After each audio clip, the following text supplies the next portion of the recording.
Hello दोस्तों, मैं अनामिका सिंह स्वागत करती हूँ आप सबका आपके यूट्यूब चैनल नॉलेज कॉर्नर में। फ्रेंड्स, फिजिक्स के महत्वपूर्ण क्वेश्चन जो आपको किसी न किसी एग्ज़ाम में देखने को मिले हैं या फिर इसके एक्सप्लेनेशन से क्वेश्चन फंसेंगे। कभी कभी आपको एग्ज़ाम में जो क्वेश्चन होते हैं वो सेम टू सेम देखने को मिल जाते हैं, क्योंकि प्रीवियस ईयर क्वेश्चन से ही क्वेश्चन बनते हैं। तो प्रीवियस ईयर क्वेश्चन हमारे लिए बहुत ज़्यादा महत्वपूर्ण होते हैं। बिहार से रिलेटेड आप किसी भी एग्ज़ाम की तैयारी कर रहे हो, चाहे बिहार टीचिंग एग्ज़ाम हो, बिहार पुलिस हो, बिहार पीसीएस हो, किसी भी एग्ज़ाम बिहार से रिलेटेड आप तैयारी कर रहे हैं तो आप हमारे इस चैनल से जुड़ सकते हैं, जिसमें आपको साइंस के क्वेश्चन, फिजिक्स, केमिस्ट्री, बायो के क्वेश्चन के साथ साथ हिस्ट्री, ज्योग्राफी के क्वेश्चन अभिषेक सर द्वारा बहुत अच्छे एक्सप्लेनेशन के साथ सॉल्व कराया जा रहा है। आप उन्हें भी देख सकते हैं। अगर आप लोगों ने अभी तक नहीं देखा है तो हमारे चैनल पे जाइए और प्ले लिस्ट में जाके उसे भी देखिए। अगर आप बिहार पीजीटी की तैयारी कर रहे हैं तो आपको इसी चैनल पे पीजीटी के प्रीवियस ईयर क्वेश्चन भी देखने को मिलेंगे, आप उसे भी देख सकते हैं। आज जो हम लोग डिस्कस करेंगे वो फिजिक्स के इंपॉर्टेंट क्वेश्चन है जो किसी न किसी एग्जाम में देखने को मिले हैं। पहला प्रश्न है, वह ताप बिंदु जिस पर ठोस, द्रव और गैस अवस्था एक साथ रह सकती है क्या कहलाता है? क्वथनांक, गलनांक, हिमांक, त्रिक बिंदु, एक से अधिक या इनमें से कोई नहीं। ऑप्शन देखिए और इसका जवाब दीजिए कि वह ताप बिंदु जिसमें ठोस, द्रव और गैस एक ही बिंदु पे रहते हैं वो क्या कहलाता है। देखिए, ठोस, द्रव और गैस ये तीन चीजें हैं, ठोस, द्रव और गैस। तो आप इसको ऐसे याद कर सकते हैं, इसे त्रिक बिंदु कहते हैं। तीन चीजें जब आपस में मिलती हैं, ठोस, द्रव और गैस, इसे त्रिक बिंदु कहा जाता है। वो बिंदु क्या है, अगर आपसे पूछ लिया जाए वो क्वथनांक कितना होता है तो वो होता है 273.16 केल्विन, या अगर इसी को डिग्री सेल्सियस में बात करें तो 0.01 डिग्री सेल्सियस। ठीक है, अगर आपसे त्रियक पॉइंट पूछ लिया जाए, ट्रिपल पॉइंट पूछ लिया जाए कि ट्रिपल पॉइंट कितना है, तो अगर केल्विन में पूछा जाएगा तो 273.16 केल्विन होगा। अगर आपसे डिग्री सेल्सियस में पूछा जाता है तो 0.01 डिग्री सेल्सियस होगा त्रियक बिंदु का मान। ठीक है, इस पर ठोस, द्रव और गैस ये एक साथ पाए जाते हैं, इसे त्रिक बिंदु कहते हैं। नेक्स्ट क्वेश्चन है, 40 डिग्री सेल्सियस का मान फ़ारेनहाइट स्केल पर होता है। अब देखिए, यहाँ पे आपको डिग्री सेल्सियस को फ़ारेनहाइट में चेंज करने को कहा है। इसको आप कैसे सॉल्व कर पाएंगे, तो इसको फॉर्मूला के माध्यम से सॉल्व कर पाएंगे। इसको रटना नहीं है, इसको हमें फॉर्मूला के माध्यम से सॉल्व करना सीखना है। देखिए, 40 डिग्री को सेल्सियस में चेंज करना, जब हम किसी मान को फ़ारेनहाइट को सेल्सियस में चेंज करते हैं तो वहाँ पर ये फॉर्मूला लगाते हैं, F=9/5 डिग्री सेल्सियस प्लस 32, जिसमें डिग्री सेल्सियस की जगह पे जो मान दिया होता है वो लगा देते हैं। 9.5 40 डिग्री सेल्सियस दिया था तो डिग्री सेल्सियस की जगह 40 लिख देंगे प्लस 32। इसको जब हम सॉल्व करेंगे तो ये हमारा सॉल्व होगा 5। अगर इसको हम इससे त्रियक गुणा करते हैं तो एक मिनट रुकिए, 5 को अगर 40 में गुणा करते हैं, 5 10 35 15 5 20 5 20 तो 200 हो जाएगा। 200/200 और गुणे 9, इसको सॉल्व करेंगे तो 72 आ जाएगा। 72 प्लस 32 कर देंगे तो 104 डिग्री हो जाएगा।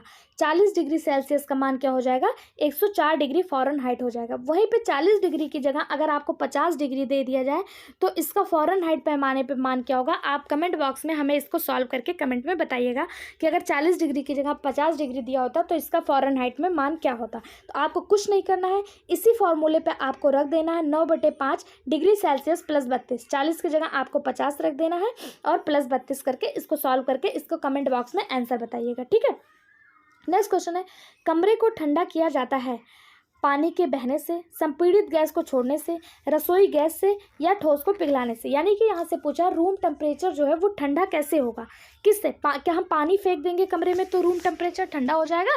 नहीं होगा ना। संपीड़ित गैस जो होती है, जो एसी में प्रयोग किया जाता है, जो आपका एसी में यूज किया जाता है, उसे संपीड़ित गैस का यूज किया जाता है। इस संपीड़ित गैस को छोड़ने से रूम का जो टेम्परेचर होता है वो ठंडा हो जाता है। ऑप्शन बी इसका सही जवाब हो जाएगा, संपीड़ित गैस को छोड़ने से। ठीक है, संपीड़ित गैस क्या होती है, जो एसी में प्रयोग किया जाता है, जो आपका रेफ्रिजरेटर में प्रयोग किया जाता है, वो संपीड़ित गैस होती है। इससे क्या होता है, तापमान कम हो जाता है और कमरे का टेम्परेचर जो होता है वो ठंडा हो जाता है। ऑप्शन बी इसका सही जवाब हो जाएगा। नेक्स्ट क्वेश्चन है, निम्नलिखित में से कौन सा ऊष्मा का अधिक कुचालक है? उष्मा का अधिक कुचालक पूछा है, ठीक है। उष्मा का अधिक कुचालक तांबा है, शीशा है, पारा है, जस्ता है, एक से अधिक या इनमें से कोई नहीं। तो इसका जो सही जवाब हो जाएगा, इनमें से जो सबसे अधिक है वो है शीशा, उष्मा का अधिक कुचालक है। देखिए जितने भी धातु होते हैं वो उष्मा के सुचालक होते हैं और जितने भी अधातु होते हैं वो उष्मा के कुचालक होते हैं। लेकिन कुछ अपवाद भी होता है, जैसे पारा।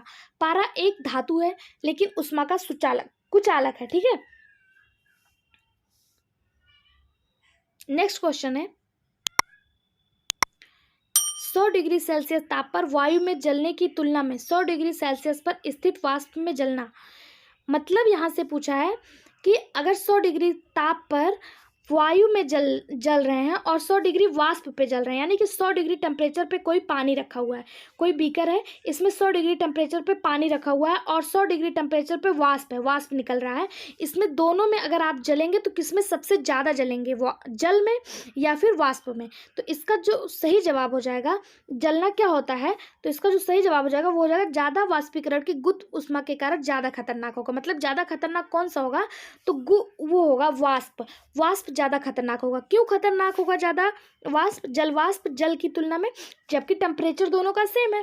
100 डिग्री सेंटीग्रेड पे जल भी है और 100 डिग्री सेंटीग्रेड पे आपका जलवाष्प भी है, लेकिन जो जलवाष्प होगा वो ज़्यादा तेज आपके हाथ को जलाएगा। क्यों ज़्यादा तेज जलाएगा? क्योंकि जलवाष्प में गुप्त उष्मा पाई जाती है, ठीक है। गुप्त उष्मा जिसे लेसेंट एनर्जी कहते हैं वो पाई जाती है, जिसके कारण जो होता है वो ज़्यादा खतरनाक होता है, ठीक है। नेक्स्ट क्वेश्चन है स्टीम इंजन कैसे चलता है? देखिए स्टीम इंजन जो है ये उष्मा के माध्यम से ही चलता है। उष्मा या जिसे आप वाष्प कहते हैं, वाष्प भाप इंजन, इसी स्टीम इंजन को भाप इंजन ही तो कहा जाता है। ये भाप जो होता है उसमें बहुत ज़्यादा एनर्जी पाई जाती है, उसी के द्वारा स्टीम इंजन चलता है, ठीक है। स्टीम इंजन एक प्रकार का भाप इंजन है, इसी को भाप इंजन कहा जाता है। या जो होता है स्टीम इंजन, ये क्या होता है, से पूछ लिया जाए कि स्टीम इंजन की खोज किसने की थी, तो स्टीम इंजन की खोज जेम्स वाट ने की थी। किसने की थी? जेम्स वाट ने की थी, ठीक है। भाप के इंजन का आविष्कार जेम्स वाट ने किया था। नेक्स्ट क्वेश्चन है वातानुकूलित यंत्र में किस कारण ठंडक होता है? देखिए फिर वही क्वेश्चन पूछ लिया, बस घुमा के थोड़ा सा पूछा है और ऑप्शन को चेंज कर दिया है कि वातानुकूलित यंत्र होता है वो किस कारण ठंडा होता है? गैस को दबाने या मुक्त करने से, जल के वाष्पीकरण से, जल को दबाने से या ठोस को दबाने से? तो इसका जो सही जवाब हो जाएगा वो हो जाएगा ऑप्शन ए, गैस को दबाने और मुक्त करने से वातानुकूलित यंत्र जो होता है वो ठंडा होता है, ठीक है। वातानुकूलित यंत्र क्या होता है? जैसे एयर कूलर हो गया, एयर कंडीशनर हो गया, रेफ्रिजरेटर हो गया, ये वातानुकूलित यंत्र के अंतर्गत आते हैं और इसमें कंप्रेसर टाइप यानी कि संपीड़ित गैस का यूज किया जाता है और इसमें गैस को दबाने और ठंडा करने से गैस को जो होता है दबाने और मुक्त करने से जो होता है वो ठंडा होता है, टेम्परेचर बना रहता है, ठीक। नेक्स्ट क्वेश्चन है एक पंखा गर्मी के मौसम में आराम की अनुभूति पैदा करता है, क्यों? पंखा ठंडी हवा की आपूर्ति करता है, हमारा शरीर हवा में अधिक गर्मी विकृत करता है, हवा की चालकता बढ़ जाती है या हमारा पसीना तेजी से वाष्पित हो जाता है, एक से अधिक, इनमें से कोई नहीं। ऑप्शन को पढ़िए और इसका सही जवाब दीजिए कि एक पंखा जो है वो गर्मी के मौसम में अधिक आराम की अनुभूति कराता है, क्यों? क्या पंखा ठंडी हवा देता है इसलिए? नहीं, इसलिए नहीं। हमारा शरीर हवा में अधिक गर्मी विकृत करता है, ये भी नहीं सही है। हवा की चालकता बढ़ जाती है, ये भी नहीं। हमारा पसीना तेजी से वाष्पित होता है, जी हाँ यही सही है। हमारा पसीना जो होता है वो हवा, जब हवा चलता है, पंखा चलता है तो पसीना जो है वो तेजी से वाष्पित होता रहता है, जिसके कारण हमें अधिक मतलब ठंड का एहसास होता है, गर्मी जो है वो कम लगने लगती है। किस कारण? हमारा पसीना जो है वो तेजी से वाष्पित होता है। ऑप्शन डी इसका सही जवाब हो जाएगा। नेक्स्ट क्वेश्चन है कमरे में रखा रेफ्रिजरेटर का दरवाज़ा खोलकर, अगर आपके कमरे में एक रेफ्रिजरेटर रखा है, एक फ्रिज रखा है, अगर आप उसका दरवाज़ा खोल देते हैं तो क्या होगा? आप कमरे को कुछ डिग्री ठंडा कर सकते हैं, आप कमरे को रेफ्रिजरेटर के तापमान तक ठंडा कर सकते हैं, आप अंततः कमरे को थोड़ा गर्म कर सकते हैं, आप कमरे को ना तो गर्म ना ठंडा कर सकते हैं।